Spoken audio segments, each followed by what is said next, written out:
Ma'am, can you give me any information about what kind of car it was? No. Where's your husband at? I don't have one. Or your boyfriend, the one you said that was with you? Where's he He was at? in the car in front of me and he slowed down and somebody pulled up beside me and did this. And then where'd he go? He just left. Okay. All right, what's his name? Ray Carruth, he played for the Panthers. Let's call him Ray. And Ray, oh, he's about to become the center of one of the most tragic and infamous cases in sports history. Once a rising star in the NFL, his story takes a dark turn, leaving lives shattered and his own future in ruins. It's November 16th, 1999, in Charlotte, North Carolina. Ray Carruth, a promising wide receiver for the Carolina Panthers, is driving in his car. Behind him is his pregnant girlfriend, Cherica Adams.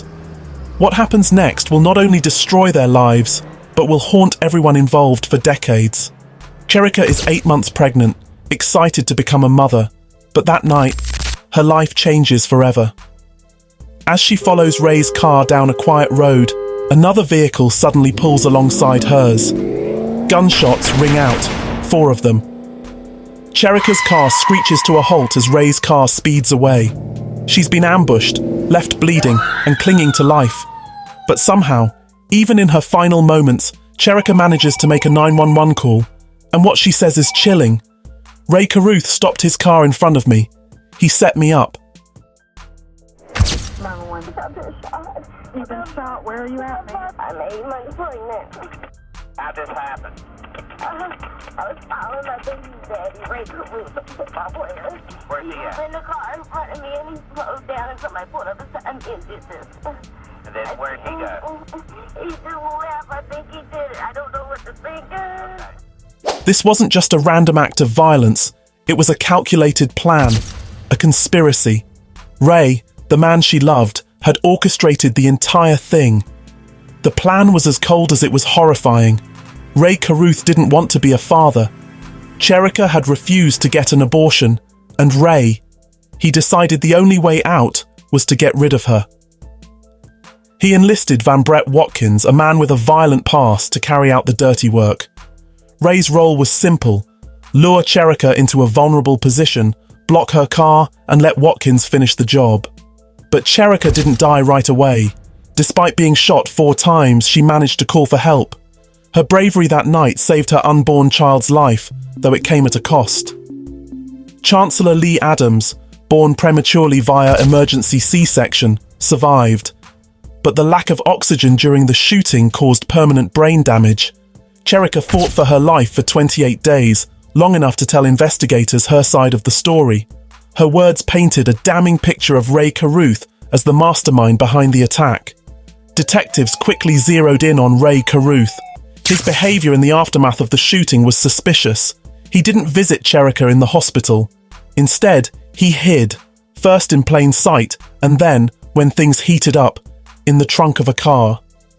That's where authorities eventually found him, crouched down, attempting to evade justice. The evidence against Ray was overwhelming.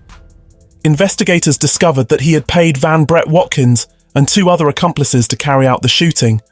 Watkins, a self-proclaimed hitman, confessed to the crime, pointing the finger directly at Ray as the mastermind.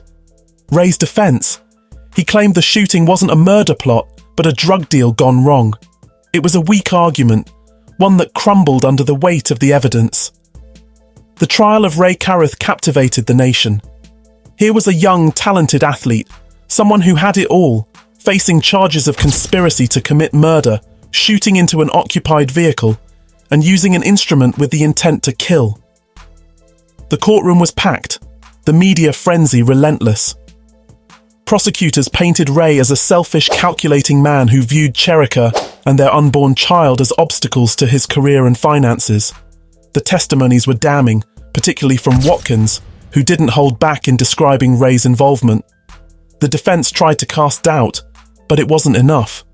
On January 19, 2001, Ray Carruth was found guilty of conspiracy to commit murder and related charges. He was sentenced to 18 years and 11 months in prison. Cherica Adams didn't survive, but her son, Chancellor Lee Adams, did. Raised by Cherica's mother, Saundra Adams, Chancellor has become a symbol of resilience and hope. Despite his disabilities, he has thrived under Sandra's loving care. As for Ray, he served nearly 19 years behind bars before being released on October 22, 2018. In interviews, he expressed remorse and a desire to reconnect with Chancellor, but Sandra has made it clear that her priority is protecting her grandson.